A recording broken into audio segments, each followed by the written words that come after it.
This is a crime that's underway right now, and those that are running it in Glasgow don't think so. There's no limit to the budget on games, and we know in many ways how that's affecting our lives. You know, I think we do need to really think about raising the question of what is the Commonwealth Games legacy, and I think we do need to protest.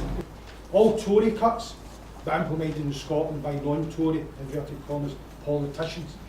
People have had 50% plus cuts in their budget for profoundly disabled adults, and they just can't cope.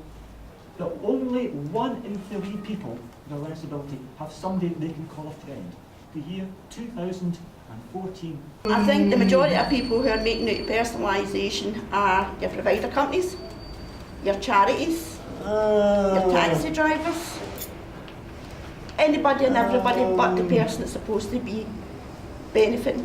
When we were asked to make a client contribution, people disappeared in droves because they didn't have the income, they didn't have the money to use it. That's why it closed.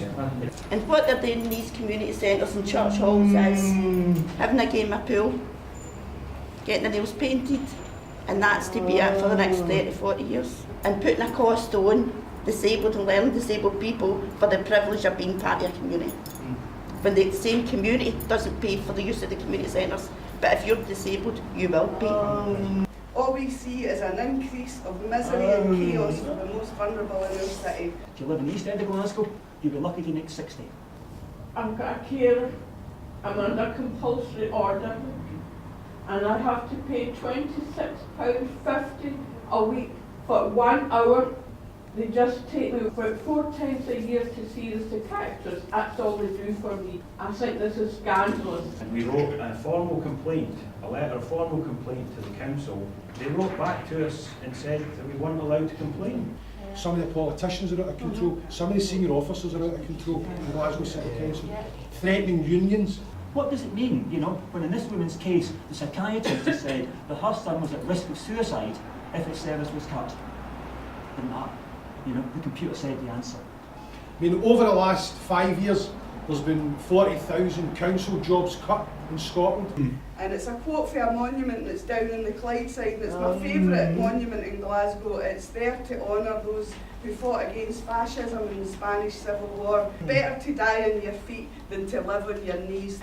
And the quote on it helps me when I'm feeling battle weary. It's a scandal there's not been a general strike in Britain in the last 5 years. There should have been. Failure by the leaderships, particularly at a UK level. We're bringing workers, carers and service users together to coordinate a grassroots opposition to austerity.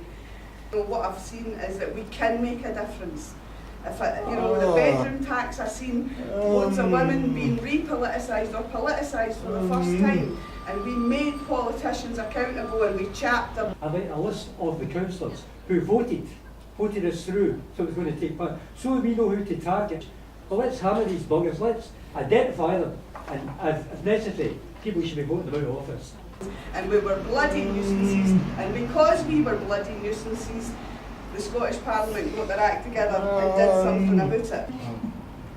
You know, that's really the only thing I can think about, is how do we change this?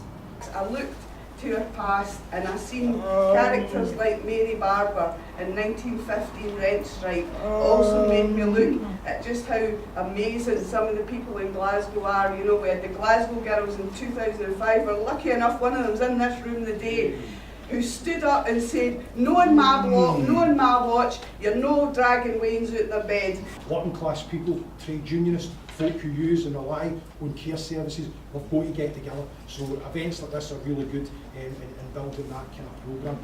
Every community is going to stand together and have a representative for that community.